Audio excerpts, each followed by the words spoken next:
Hello everyone, welcome to Ignition. Hello, welcome back, thanks for tuning in. Today we are changing the centre bushing on our prop shaft.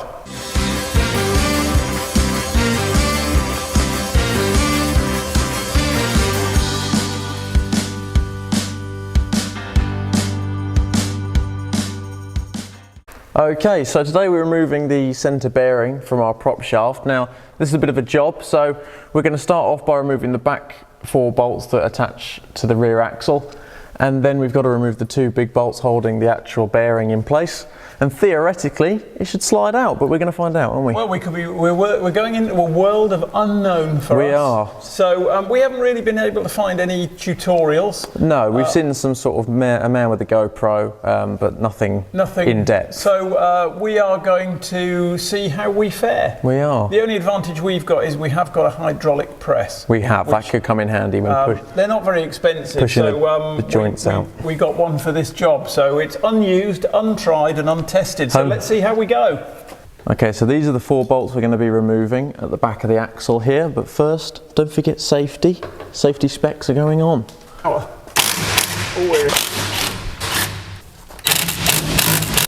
So we want to leave one in, don't we? Yes, just loosely until we're ready. Stage 1. Complete. Oh, nice one.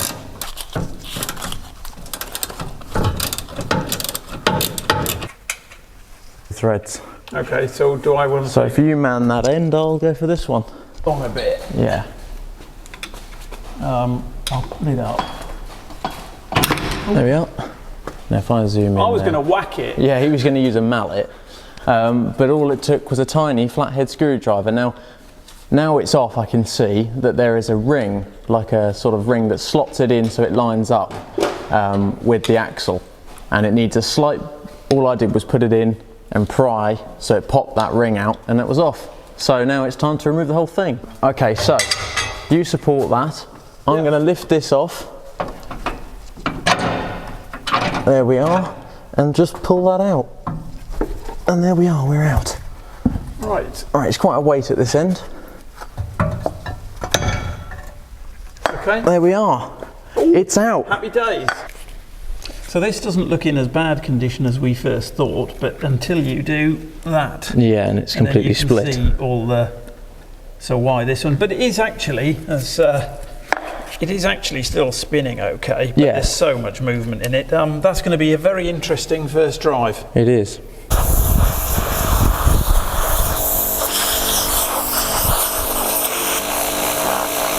Right, so it's all, well, as clean as we can get it for the time being.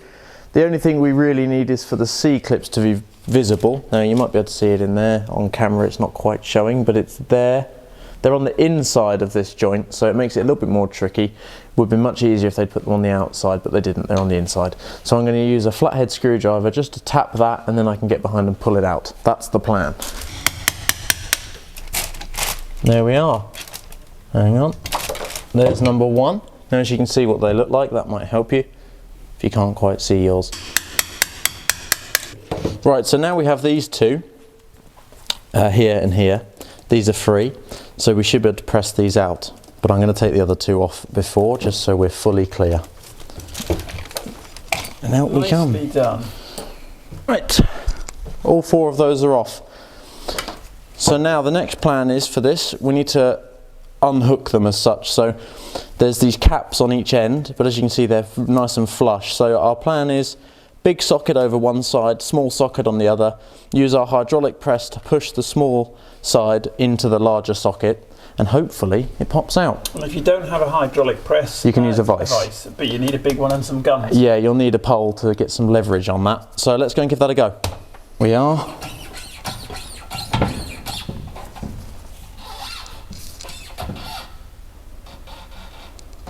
I suppose what we don't want is the other one going through to the inside. No. There we are. It's coming. So the end of the universal joint, I should have done that, just pulls off. You push out the metal bit here and then you just pull it off. The splines come off nicely. Now we've got to flip it over and do to the other side.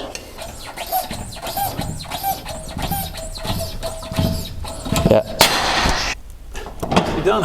Right. Thank God for that. 2 off, 2 to go.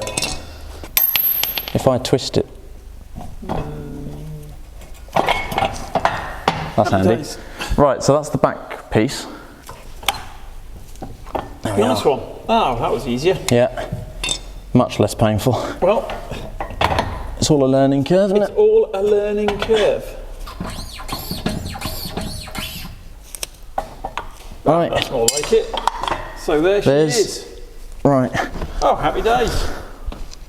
Then we repeated the same process for the 2 other universal joints on the prop shaft. A bit hard. Okay, so we're over at the I'll vise. tell you what, I would not want to have done that on the vise. No, me neither.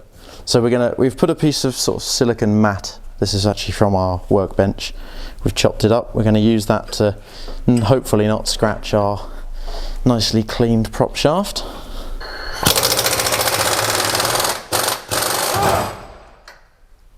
Blimey. That beat the crap out of that, didn't it? Yeah. Now this is almost the most crucial part of the whole thing.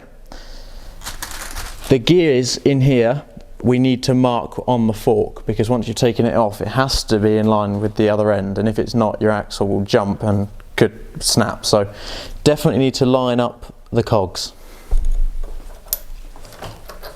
Okay, so you may not be able to see it on the camera, you can just.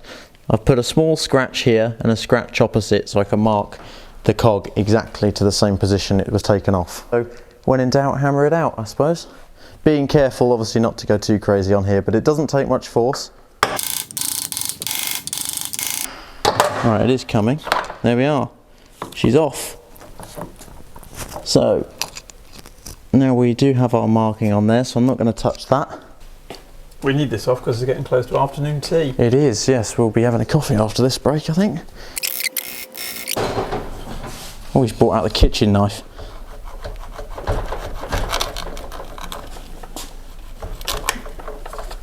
Does that achieve anything? Yeah. Kitchen knife? Right. There's that part of the bearing on. Roast. There we are. Right, now we can see the bearing. Ah, That makes life easier. so that's what we're trying to get off. Yeah. Ah, well, hold on. That looks like the boy, doesn't it? It does.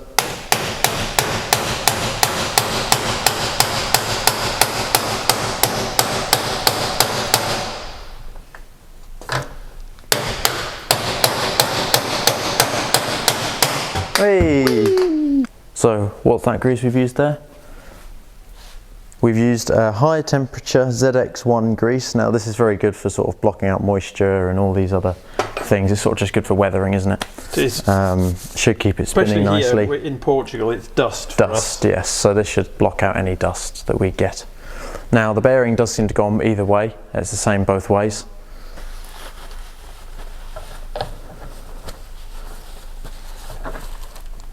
Now it's going to have to go on very straight, isn't it? It is. Now what a pig the other one was to get off. I don't know how easy this one's going to be to get on. Yep, we're going.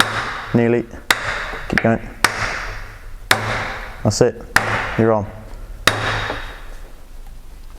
There we are. Okay, so we're going to reinstall the fork. The fork goes on first, and then the washer between the nut when we tighten it up. Please excuse the cat, he wants some food. Right, that's in line. Torque setting 135 Newton meters.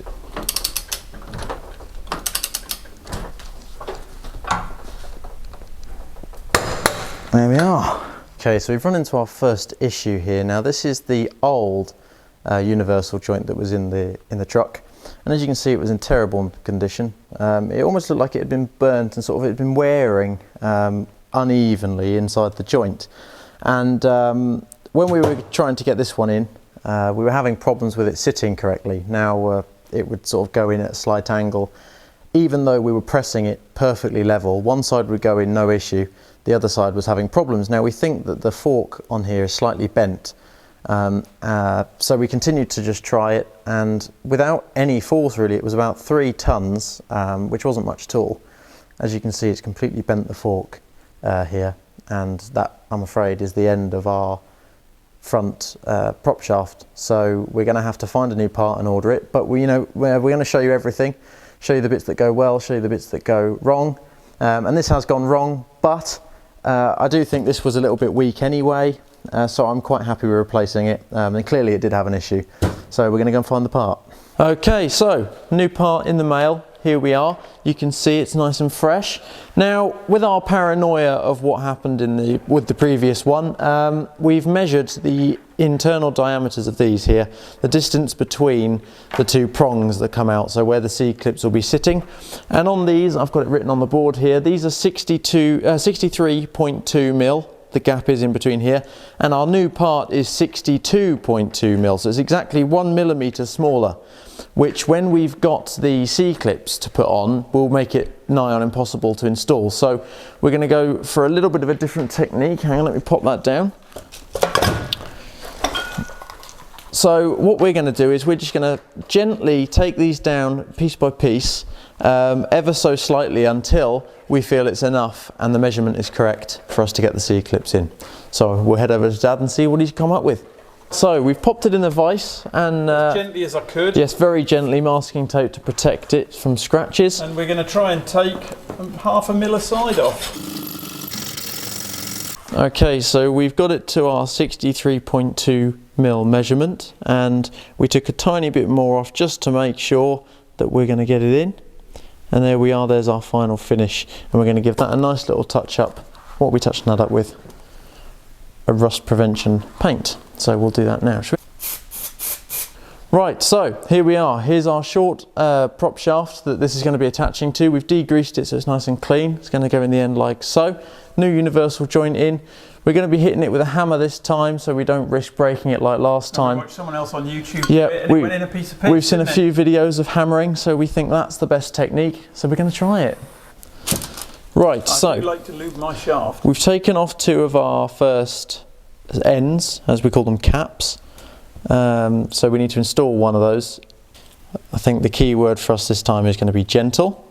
So then in goes the joint. We're going to try not to touch anything else, and then gently let that slot in, making sure that no pins have fallen, which they have not. So we're going to tap him in first. So we're going to tap him in. Okay, so we're going to put the bottom of this cup flat on the vise, as it's a flat surface, and we're going to use a big socket to go over the top and sort of tap this down gently.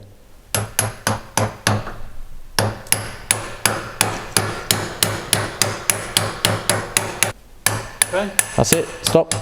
Whoa, that was odd, isn't it? There we are, look, we're in. Right, so now we're going to apply the top cap of the second one. That can go on there like so. So we have plenty of room here for first circlip, so I think we'll get him in and then we can settle it down with that. Which one do you want it in? This one. There we are. Circlips in. Done. Now we just need to use the circlip as almost a stopper so we can get this top one in and in line.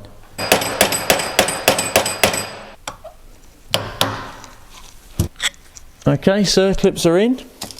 So we've got a bit of drill press, but we're better off with a hammer. Apparently so. Better off with a hammer than a 15-ton press. Weird. So it's in, but it's not moving very nicely, so we're going to give that a tap with a hammer and it should loosen up. That's the tack.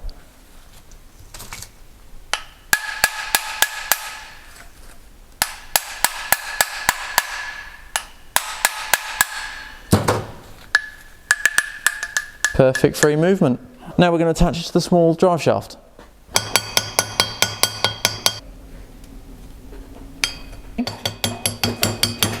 We are going to repeat the exact same process for the other two universal joints, tap the cups in and secure them in with the C-clips.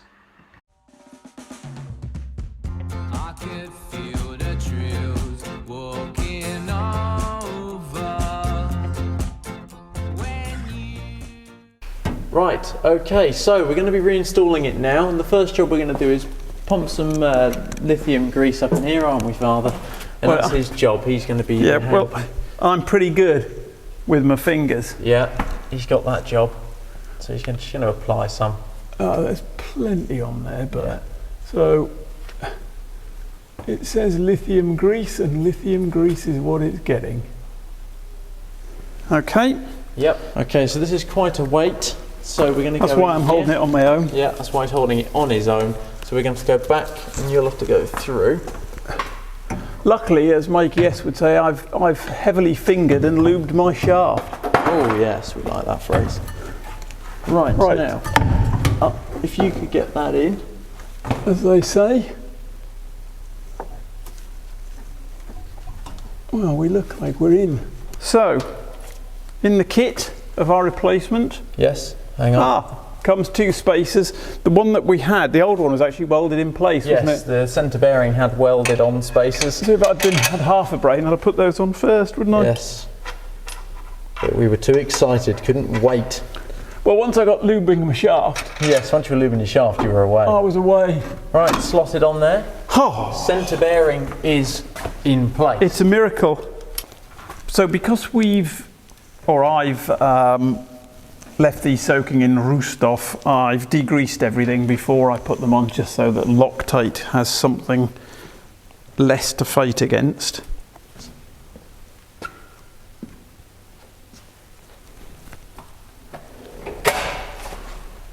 Okay, so now we're going to torque them up. Got my torque wrench here. It's a bit of a big bugger. Just get it on. Dad's going to hold it with a spanner. Now we haven't found a torque setting exactly for this. We haven't found one that we like. No, we haven't found one that we like. We've seen sort of Toyotas and things sort of around the 50 to 80 mark of Newton meters. They all vary. So we're going to go with the lightest one, about 50 Newton meters. But certainly don't use this as a exact guide. Can you hold that there, dear? That still seems quite a lot. But as with everything, if you do a job, at a later date, take it for a spin and check it. Yeah. These have we put Loctite on, yeah. so these do have thread locker, so we are. There we are. Yeah. I think it's because you've got such a short spanner. I just think it's because I'm incredibly weak. Could be. Right, the final thing is to tighten up the centre bearing bolts.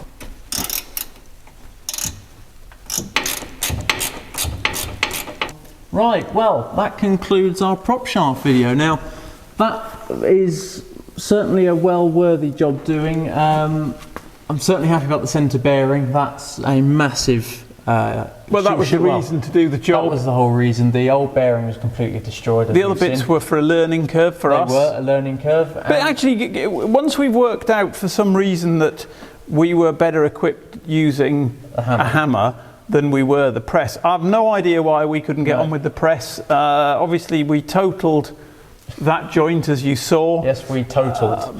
And as soon as we moved to the hammers... Yeah, just they went in so easily. It was so easy. They just tapped in with the hammer, but we put 15 tons of force on it and it wouldn't go through. And then obviously it bent. So the hammer's definitely the way to go for this sort of job. Not entirely sure why, like we said. But it makes it much easier. You know, we're lucky enough to have a lift, but this was all done on the floor, really. And getting it off was a doddle. Yeah, getting it off was... So you can do that on axle stands. That's easy. So no, the job's been good fun. A bit awkward at times, breaking parts, so we had to wait a bit longer than we thought. But you know, at the end of the day, these things happen. Yeah.